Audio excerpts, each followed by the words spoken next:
पहुंचे और वाइट ने वहां एक कर्मचारी से पूछा कि ये कौन सी जगह है, ये हम कहाँ आ गए। तब उसने उनको उत्तर दिया कि ये पुराना गलगत्ता पहाड़ की साइट है।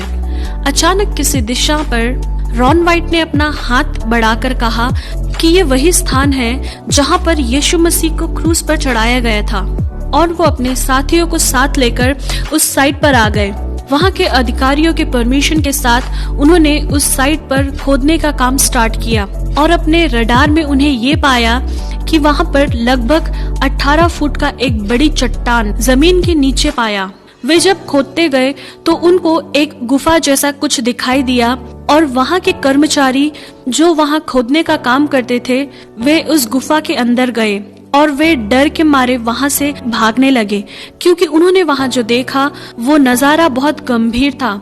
रॉन वाइट ने उन लोगों को अपने पास बुलाकर पूछा कि तुम लोग क्यों भाग रहे हो बिना पैसे लिए। तब वो इब्री कर्मचारियों ने कहा कि हमने वहाँ वाचा का संदूक को देखा है। तब रॉन वाइट उस गुफा के अंदर प्रवेश किया और जब उन्होंने आंख उठाकर देखा तब उन्हें एक अद्भुत दृश्य दिखाई दिया और उस दृश्य को देखने के बाद वे तुरंत नीचे गिर गए। रॉन वाइट के बेटे ने बड़ी ही मुश्किल से उन्हें बाहर निकाला। अगली बार रॉन वाइट बड़ी तैयारी के साथ उस गुफा में प्रवेश किया तो उन्होंने उस गुफा के अंदर वाचा का संदूक देखा, जिसके द्वारा मूसा के समय परमेश्वर इजरायलियों के बीच में अपनी उपस्थिति को प्रकट करते थे। फिर रॉन वाइट ने अपनी अनुभव शेयर करते समय बताया कि उन्होंने जब वो संदूक करीब जाकर देखा तो 4 स्वर्गदूत उस संदूक के चारों ओर खड़े देखा और उसमें से एक स्वर्गदूत रॉन वाइट से बातें करने लगे।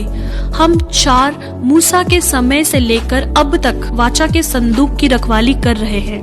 फिर रॉन वाइट ने ये देखा कि उस वाचा के संदूक के ऊपर डामर जैसा कुछ दिखाई दिया और रॉन वाइट ने उस डामर जैसी चीज को वहाँ से निकालकर रिसर्च सेंटर में ले गए। तो रिसर्च के द्वारा ये पता चला कि वो इंसान का खून है जो कई अरसा पुराना होने के कारण सूख चुका है। इस वजह से रिसर्च सेंटर वालों ने कहा हम इसके बारे में ज्यादा जानकारी नहीं दे पाएंगे क्योंकि उस खून का सारा सेल डेड हो गया होगा। मगर रॉन वाइट जो पहले मेल नर्स भी रह चुके हैं उन लोगों से रिक्वेस्ट किया कि आप लोग कृपया इस ब्लड का डीएनए पता करने की कोशिश करिए। उनकी बात मानकर उस रिसर्च सेंटर वालों ने ब्लड को 24 आवर तक सॉल्यूशन में रखा और 24 घंटे के बाद उन्होंने उस ब्लड को टेस्ट के लिए डाल दिया। जब उन्होंने उस ब्लड की जांच की तो उन्हें एक आश्चर्यजनक बात पता चली और उन्होंने रॉन वाइट को बुलाकर बताया कि ये ब्लड सेल अभी तक मरा नहीं, ये ब्लड अभी भी जिंदा है। और उन्होंने उसका डीएनए के लिए खोज किया तो वे ये बात देखकर हैरान हो गए जैसे कि एक नॉर्मल मनुष्य के डीएनए में 23 पेयर्स ऑफ क्रोमोसोम होते हैं, जिनमें से 23 माता के होते हैं और 23 पिता के, मगर उस ब्लड में सिर्फ 23 ही क्रोमोसोम दिखाई दिए, जिससे रॉन वाइट को ये पता चला कि ये यीशु मसीह का खून है जो पुरुष से नहीं मगर पवित्र आत्मा से जो मरियम के कोख में पैदा हुआ। और उन्हें इस बात की पक्कीकरण करने के लिए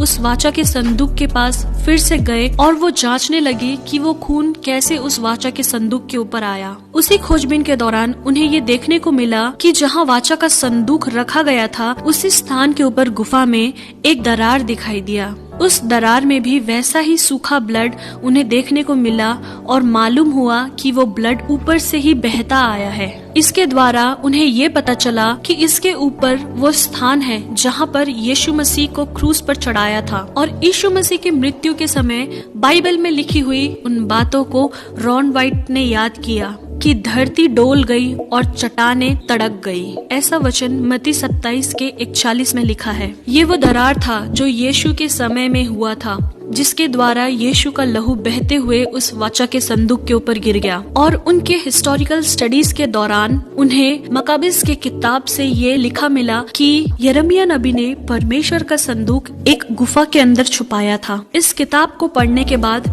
रॉन वाइट ने ये जाना कि ये पिता परमेश्वर की योजना हो सकती है कि यिर्मयाह नबी के द्वारा उस वाचा के संदूक को उसी गुफा में छुपाया हो जिस गुफा के ऊपर प्रभु यीशु मसीह को क्रूसीफाई किया था। वो यीशु मसीह का क्रूसीफाई का साइट था और जहाँ से प्रभु यीशु मसीह का खून बहकर उस वाचा के संदूक के ऊपर पड़ा। शायद ये पिता परमेश्वर की मर्जी थी अपने पुत्र का लहू उस वाचा के संदूक के ऊपर पड़े, जिस वाचा के संदूक के ऊपर पुराने नियम से हम जानते हैं कि महायाजक लोग जानवरों का खून लेकर वहाँ बलि चढ़ाते थे लोगों के पाप का क्षमा के लिए। मगर अपने पुत्र के एकमात्र बलि के द्वारा पिता परमेश्वर ने उस बहुमूल्य लहू को वाचा के संदूक के ऊपर छिड़काया, जिससे सारी मानव जाति के पापों की क्षमा का सबूत हमें मिलता है। प्रियो, ये बात रॉन वाइट सारे मसीहों को बता नहीं पाए, उनका देहांत हो गया। मगर रॉन वाइट ने जो बाइबल की खोज किया है वो सब हम उनकी वेबसाइट में देख सकते हैं। शायद हमें इसका पक्का सबूत ना भी मिले, मगर मैं एक बात जरूर विश्वास करती हूँ और आप लोगों को ये बताना चाहती हूँ कि हमारे प्रभु यीशु मसीह का लहू आज भी जीवित है, क्योंकि इब्रानियों की पत्री में लिखा है, नई वाचा के मध्यस्थ यीशु और छिड़काव के उस लहू के पास आए हो जो हाबिल के लहू से भी उत्तम बातें करता है। हाँ मेरे प्रियो, हमारे प्रभु यीशु मसीह का लहू हाबिल के लहू से भी उत्तम बातें करने वाला है, जो आज भी जिंदा है। और उसी लहू आपको और आपके घर वाले को इस महामारी के बीच में रक्षा